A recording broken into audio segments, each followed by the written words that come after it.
Hey there, Paul McGinnis here with a few thoughts for your daily walk. And in case you haven't noticed, we're just kind of moving our way through the book of Luke. And each day we'll do a new chapter, and I'll just pick out one or two verses from that chapter that resonate with me and give you some thoughts that hopefully will help you. I've been working a lot outside now that the weather is so nice, and we've had two things. I've encountered two things quite a bit. One is rain. We have had a ton of rain here lately.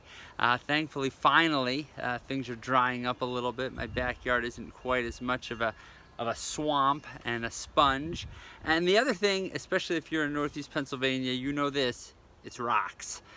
Everywhere there's rocks. I cannot put a shovel in the ground without hitting some rocks. And so I've been moving them around and kind of rearranging them a little bit. And it's interesting that when Jesus comes to this part in the Sermon on the Mount, that he ends with those two themes, with rain and with rocks. And he talks about the importance of not just hearing what he has to say, but putting it into practice.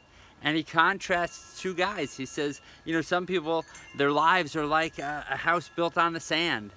And other people, their lives are like a house built on the rock.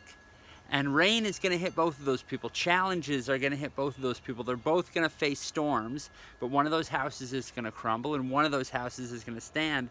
And I bet you can guess which one. Obviously, the house on the rock is going to stand. And so how do we get that kind of life? How do we have that kind of faith? A faith that withstands the storm, a faith that can stand up to the rain. And Jesus tells us, this is the end of Luke chapter 4, verse 47, I will show you what it's like when someone comes to me, listens to my teaching, and then follows it. That's like a person building a house who digs deep and lays the foundation on solid rock. And when the floodwaters rise and they break against that house, it stands firm because it is so well built. Did you hear the three things Jesus invites us to do? Come to me, hear my words, and then follow me. Come to me, hear my words, and then follow me. He invites all of us. He invites all of us to come to him, no matter who we are, no matter where we've been. He invites us to come into his presence, to draw closer to him. And that invitation goes out to you, no matter who you are or where you've been.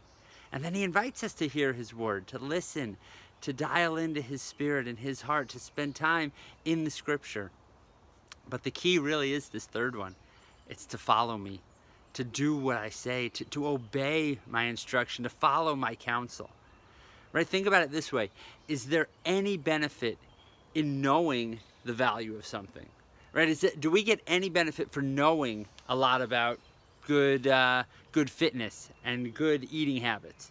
Knowing that doesn't help me at all. Right? Knowing that following the rules of the road, that's not going to help me at all. Knowing what the best way to handle my finances, right? Giving and saving and spending. Knowing those things makes no difference, has no impact unless we put them into practice.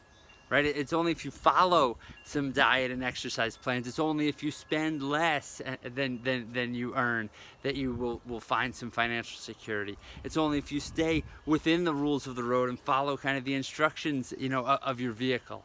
It's when we put things into practice that we start to see change. And that's what I want for you. I want what Jesus offers is that life that's built on a firm foundation. And it's available to you if you come to Jesus, if you hear his word, and then if you follow through and do what he says. And so my question for you, and maybe you can comment here below, what is Jesus nudging you to do? What's that next step that you're going to take? What's some action that you're going to put into practice? That's my question, my challenge for you, for me, as we seek to follow Jesus. What's he calling us to do? And when are we going to do it?